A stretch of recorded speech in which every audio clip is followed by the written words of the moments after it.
Let's make quick comment. Let's make quick comment में senior journalist Om Mathur बता रहे हैं कि कैसे भारत के टेलीविजन न्यूज चैनल टीआरपी की होड़ में अपनी जिम्मेदारी भूल चुके हैं।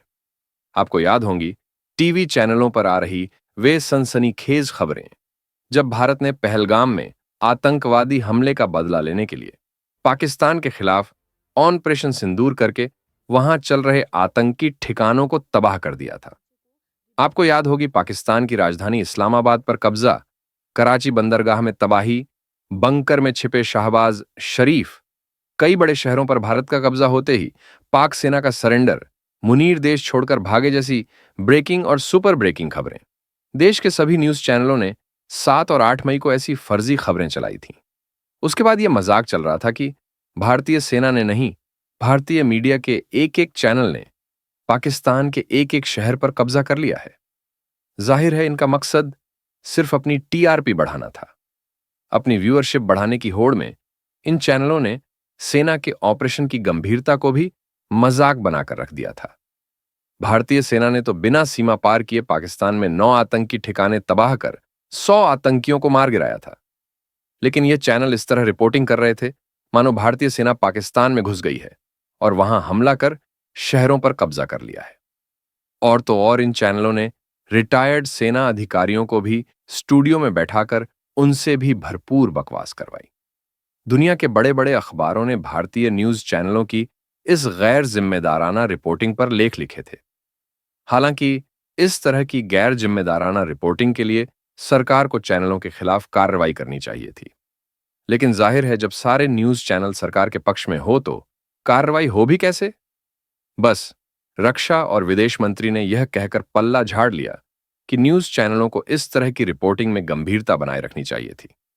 ऑपरेशन सिंदूर के दौरान फर्जी और गलत खबरें चलाने के बाद भी भले ही यह न्यूज चैनल सरकारी कार्रवाई से बच गए हों, लेकिन जम्मू कश्मीर की पुंछ की अदालत ने 2 चैनल जी न्यूज और न्यूज 18 के खिलाफ ऑपरेशन सिंदूर के दौरान एक मदरसा टीचर, शिक्षक के बारे में झूठी और अपमानजनक खबर प्रसारित करने के आरोप में अदालत ने मुकदमा दर्ज करने का निर्देश दिया है। न्यूज 18 के मालिक देश के सबसे बड़े उद्योगपति अंबानी और जी न्यूज के सुभाष चंद्रा हैं। इस मामले में 7 मई को पाकिस्तानी गोलीबारी में मारे गए एक स्थानीय शिक्षक कारी मोहम्मद इकबाल को इन दोनों चैनलों ने पाकिस्तानी आतंकवादी बताया और लाइव रिपोर्टिंग में संवाददाताओं ने इसे आतंकी संगठन लश्कर-ए-तैयबा का कमांडर बता दिया। साथ ही उसे 2019 के पुलवामा आतंकी हमले से भी जोड़ा गया।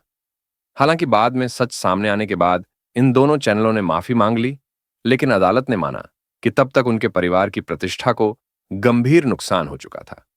खबर के साथ कई बार इकबाल की तस्वीर भी दिखाई गई। जज ने बिना किसी सत्यापन के एक शिक्षक की आतंकवादी के रूप में ब्रांडिंग करने को गंभीर गैर जिम्मेदाराना पत्रकारिता बताया, जिससे सामाजिक सद्भावना और शांति को नुकसान पहुंचाने की आशंका थी। अदालत ने दोनों चैनल पर 5-5 करोड़ रुपए का जुर्माना भी लगाया है। इसमें कोई शक नहीं कि पिछले लंबे समय से न्यूज चैनल गैर जिम्मेदाराना पत्रकारिता के अगुवा बने हुए हैं। बिना आधिकारिक पुष्टि किए खबरों को सबसे आगे रहने की होड़ में चला दिया जाता है। कई बार न्यूज चैनलों की खबरें गलत और फर्जी साबित हुई हैं, लेकिन इन्हें इससे कोई फर्क नहीं पड़ता। अदालतें भी कई बार न्यूज कवरेज पर टिप्पणियां कर चुकी हैं। हाल के समय में पत्रकारिता की निष्पक्षता और विश्वसनीयता को सबसे ज्यादा दाग न्यूज चैनल के एंकर और रिपोर्टर ही लगा रहे हैं। शायद इसी कारण सोशल मीडिया न सिर्फ तेजी से लोकप्रिय हो रहा है, बल्कि विश्वसनीयता में भी चैनलों पर भारी पड़ने लगा है। आप सुन रहे थे let's make more than radio. Follow कीजिए हमें हमारे सोशल मीडिया प्लेटफॉर्म्स पर। It's time for news. It's time for More Than Radio. Presenting the first radio news app, Let's Mic.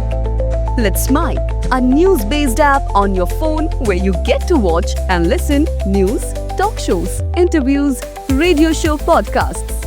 On Let's Mic, you get all relevant information of TV, print, radio, podcast, and digital. Let's Mic talks about every segment of life.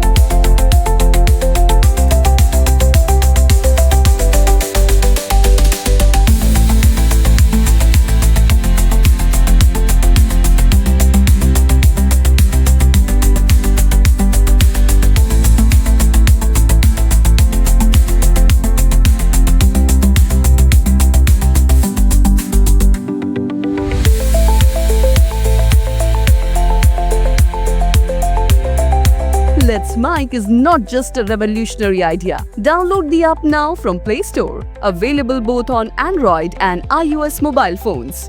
Follow us on YouTube, Instagram, Twitter, LinkedIn, Facebook, Telegram, WhatsApp, Snapchat. Let's talk, let's connect, and let's mic.